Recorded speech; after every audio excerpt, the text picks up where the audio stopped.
ആ ആങ്കറിന് ഞങ്ങളോട് പുച്ഛമാണ്. എക്സ്റ്റേണൽ ബ്യൂട്ടിയിലല്ല കാര്യം, ഇന്നർ ബ്യൂട്ടി വേണം. നമുക്കൊരു 1.5 ചോദ്യം ഉണ്ടെന്ന് പറ.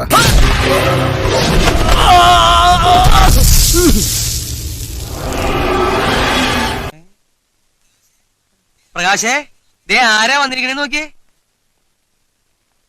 ജാങ്കോ സ്പേസ് എന്ന മീഡിയ ചാനലും അല്ല ആങ്കറും എന്നെ വിളിച്ചിട്ടുണ്ടായിരുന്നു ഇന്റർവ്യൂ ആണ്. എന്നാലും നീ ഇതെങ്ങനെ ഇണക്കി എടുത്തടാ? ഞാൻ ഒരുപാട് ഇന്റർവ്യൂ അറ്റൻഡ് ചെയ്തിട്ടുണ്ട്. പക്ഷെ ഇത്രയും ഇൻസൾട്ട് ചെയ്ത ഒരു ഇന്റർവ്യൂ വേറെ അറ്റൻഡ് ചെയ്തിട്ടില്ല. ആ സെന്റിമെന്റ്സ് നമ്മൾ മുതലെടുക്കണം, അതാണ് പറ്റി. എന്നിട്ട് നേരത്തെ കഴിഞ്ഞ ഇന്റർവ്യൂവിൽ പെരേറെ ഇൻസൾട്ട് ചെയ്തിട്ടുണ്ടായിരുന്നു. ഒരു 22 വയസ്സ് ഒരാള് ചെയ്യേണ്ട കാര്യങ്ങളാണ് ആരും ചെയ്യുന്നത്. ഓരോരുത്തർ ഇഷ്ടമാണ്. ആ ആങ്കറിന് ഞങ്ങളോട് പുച്ഛമാണ്. ഞാനൊരു പാവാ, എന്നെ അനാവശ്യമായി തെറ്റിദ്ധരിക്കരുത്. അതായത് പെരേറെ വിദ്യാഭ്യാസം കുറവാണ്. 12ാം ക്ലാസ് വരെ പഠിച്ചിട്ടുള്ളൂ. ലോകത്ത് പല കള്ളുടിയന്മാരെ കണ്ടിട്ടുണ്ട്, പക്ഷെ ഇതുപോലെ ഒരുത്തിന് ആദ്യമായിട്ടാണ് കണ്ടത്.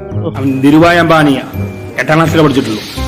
അപ്പൊ കൂട്ടാ നമ്മളെ അങ്ങനെ മണ്ടനാക്കല്ലേ. എന്നെ വിശ്വാസം ഇല്ലെങ്കിൽ നീ എന്റെ കൂടെ വാ. VS അച്യുതാനന്ദൻ 8ാം ക്ലാസ്സിലെ പഠിച്ചിട്ടുള്ളൂ. ഓ തന്നെ അണ്ണാ, ഞാൻ ഈ പള്ളിക്കൂടങ്ങളിലൊന്നും പോയിട്ടില്ല ഏട്ടാ.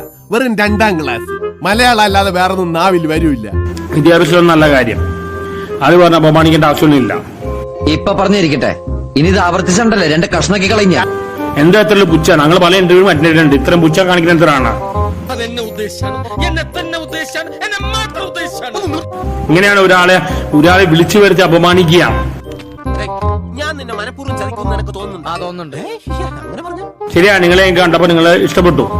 ഈ കുറെ എക്സ്റ്റേണൽ സൗന്ദര്യം മാത്രം ഉണ്ടായി പോരാ, നല്ല മനസ്സ് വേണം, ഇന്നർ ബ്യൂട്ടി വേണം. എടാ കഴുതേ, നിനക്ക് പെണ്ണുങ്ങളുടെ പക്ഷിശാസ്ത്രം അറിയാഞ്ഞിട്ടാ? സുവോളജി, മനഃശാസ്ത്രം, എന്ത് പണ്ടാരെന്തിനാവട്ടെ. പുച്ഛമാണ് നമ്മളോടല്ല. പുച്ഛായാലും മമ്മൂട്ടി പോലെ ഇന്റർവ്യൂ ചെയ്യാൻ ഞങ്ങളെ ഇന്റർവ്യൂ ചെയ്യണ. My God, sentimental and psychological move. എന്തായാലും താൻ ഇത്രയൊക്കെ പറഞ്ഞ സ്ഥിതിക്ക് ഞാൻ അങ്ങനെ പറ്റില്ല എന്ന് പറയും. കുറെ എക്സ്റ്റേണൽ ബ്യൂട്ടി ഉണ്ടായിട്ട് ഒരു കാര്യമില്ല, ഇന്നർ ബ്യൂട്ടി വേണം. ഈ അറിവ് എവിടുന്ന് കിട്ടി? പത്രത്തിൽ നിന്ന് അടിച്ചു മാറ്റിയതാ. വിളിച്ചു വരുത്തി അപമാനിക്കുകയാണ്, കണ്ടന്റ് ഉണ്ടാക്കാൻ വേണ്ടി മാത്രം. അങ്ങനെ പറഞ്ഞു കൊടുക്കണം നമ്മളെ. ഇത്ര പുച്ഛിക്കേണ്ട ആവശ്യമൊന്നുമില്ല. നിങ്ങൾക്ക് എക്സ്റ്റേണൽ ബ്യൂട്ടി ഉണ്ടാവുമായിരിക്കും, പക്ഷെ ഇന്നർ ബ്യൂട്ടി ഇല്ല.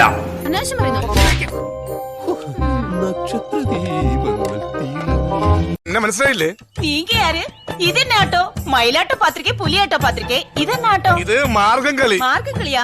ഒരു മാർഗം ഇല്ലാണ്ടാവുമ്പോ ഒരു കളി കളിക്കൂലേ, മാർഗം കളി.